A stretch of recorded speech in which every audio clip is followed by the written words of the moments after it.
Exploding paint and fertilizer could be heard above the roar of the flames outside of Davidson's Lumber store at 19601 Northwest 2nd Avenue. The fire burned out of control for more than 3 hours. It started at about 2 o'clock, and by 2:35, Metro firefighters already called in a third alarm, bringing in even more men and equipment to fight the blaze. Witnesses say before they even knew what was happening, the flames were over 10 feet tall, and it completely engulfed the back room. The flames were like 10 feet high, and the smoke was bellowing like out of a furnace. It was just completely out of hand. It was silence. By the time we realized and went back there, it was completely engulfed. It was a quiet thing. Nobody had any warning. They had no chance to know.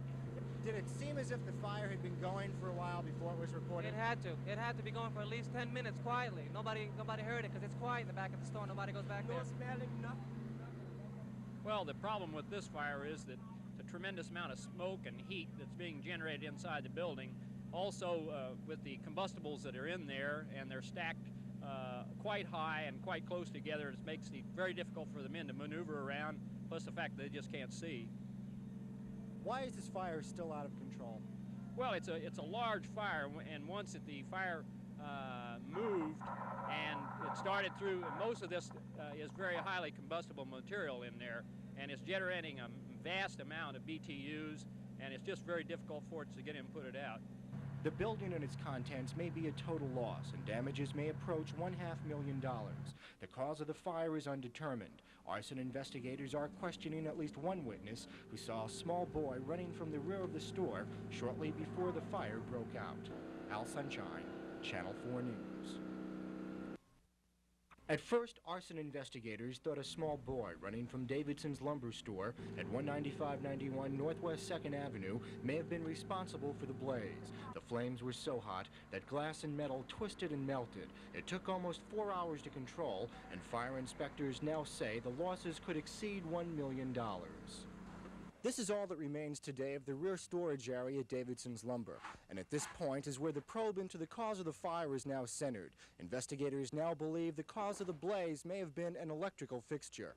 These pieces of bulb, it's very possible a crime lab can determine angle of heat, whether it was up or down, where the fire originated from, if the fixture was the cause. We're just trying to collect every bit of evidence from that light fixture. We'll either determine that it caused a fire or that it was involved in a fire just as a normal piece of equipment that was in here. After locating the light fixture from the storage room, Lieutenant Charles Watterson, a veteran investigator, found a piece of charred wire worth about a nickel. Well, we found this in a electrical fixture in the area of origin, and it appears to be a heavy short in that the two wires are welded together. And these are the internal wires that would be feeding the fluorescent ballast in the light fixture. We're digging back there for another light fixture in the area right now to see if we can find any more electrical shorts than that. But it appears now that we are running into an electrical short and electrical overload that could have caused the fire. You believe you might be holding the cause of this possibly $1 million fire in your hands now? Yes, sir, I believe it's quite possible it could be. It appears to be. Watterson adds there was virtually no way the blaze could have been prevented. Fire inspectors are now trying to figure out what caused the small wire to short out in the first place. Al Sunshine, Channel 4 News.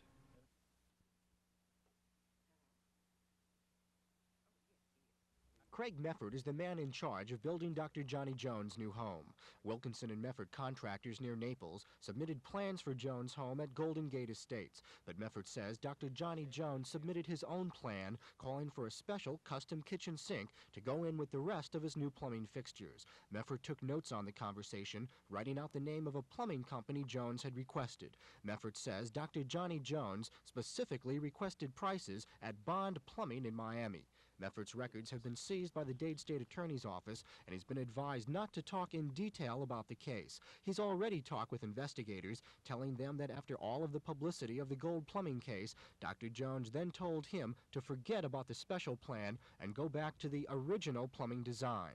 All I've done is told the state attorney exactly what I know, and that's all I can do. Where it goes from there, it's not, it's not my business. If the fixtures were truly intended for over here, it's a shame because a man as high a position as he in does not need that type of little $9,000 worth of fixtures. You know, when you have a tremendous career like he's got, it's really a shame. Craig Meffert says he's kept all of the records of Dr. Jones' home, and they're now in the hands of the Dade State Attorney's Office. He's concerned about the remaining financing on the Jones home, and after talking to investigators, thinks the case will be resolved very soon. Construction on the new home of Dr. Johnny Jones has now been halted. Contractors say they're waiting to get together with either Dr. Jones or his lawyers before they will begin building once again. Today, Marianne Kane spoke with Dr. Jones' attorney.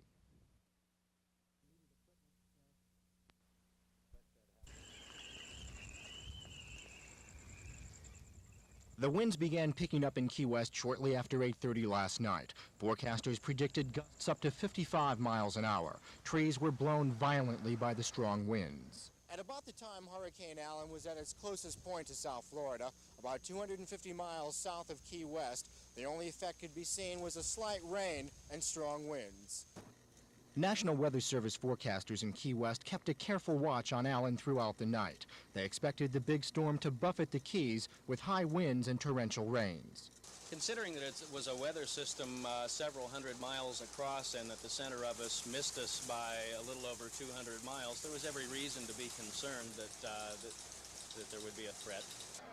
Local bars reported a brisk business. At Slappy Joe's Bar in downtown Key West, they served drinks called Hurricane Specials. Many residents didn't seem too concerned by the storm. People are just treating it normal, just not freaking out, you know.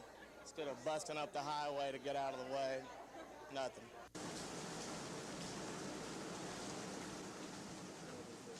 Over a 7-hour period starting at about 1 a.m., torrential rains and high winds swept through the lower Keys. Wind gusts were reported over 50 miles an hour.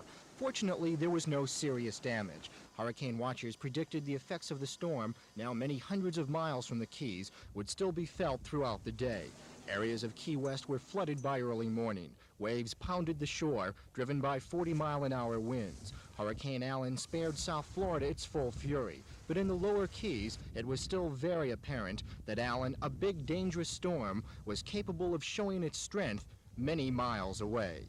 Al Sunshine, Channel 4 News, Key West.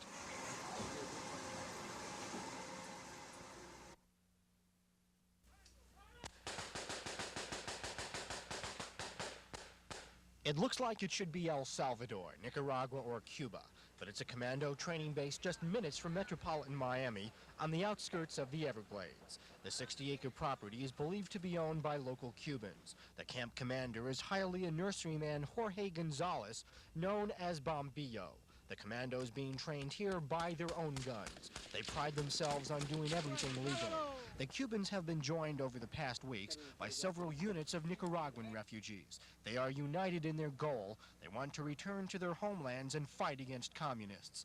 They wait for approval from Washington and are hopeful that soon they might see action in Nicaragua or Cuba or El Salvador. All the Central American people, we are like brother. And when one country needs some help, we are ready to give it. Help from what? To keep the communists out the country. Would you like to get approval from this country to go and fight communists in El Salvador and Nicaragua? Yes, sir. We sure would like to get the approval from the United States. Many of the Nicaraguans still have family members back home. They're afraid of having their faces photographed for fear of reprisals against their families by the Sandinista government. At this commando camp, they're learning the basics of guerrilla warfare.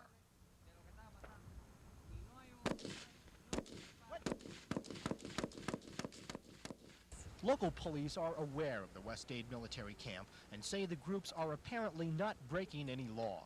The Nicaraguans say there are other camps around Florida with possibly as many as 1,000 Nicaraguan refugees now in training.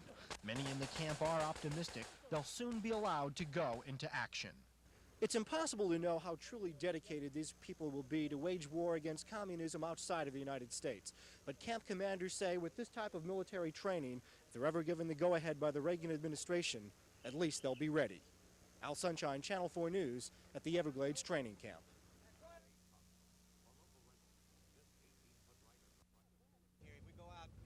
They have a face that only a mother could love. but a taste that brings people here from all over the United States.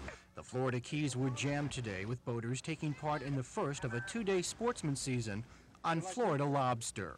Regular season starts next week, and through tomorrow, sports divers have a chance to get a head start on commercial harvesting of the tasty crustaceans. You've got everybody from far north as Canada all the way down, local people in the Keys out here diving today. What's the attraction? Spiny lobster. And trying to get as many as they can within the limits and get in and make some dinner. Florida Marine Patrol officers also had a busy day, checking out lobsters to make sure they were big enough to be legally captured. If they were too small, they had to be thrown back into the water, sort of a reprieve from cocktail sauce. Some local businessmen even took off from work today to search for that local gourmet delicacy, lobster. What would you normally be doing today? I'd be working at the powerhouse at Port Everglades. Playing hooky? No, it's legal today. I took a day of personal business. And What kind of personal business? fishing personal business. Now you're getting me in trouble. Tomorrow's the last day for sportsmen before commercial lobster fishing begins next week. And the Florida Keys are expected to be very crowded tomorrow as the lobster wars of 1983 continue. Al Sunshine, Channel 4 News, off Marathon.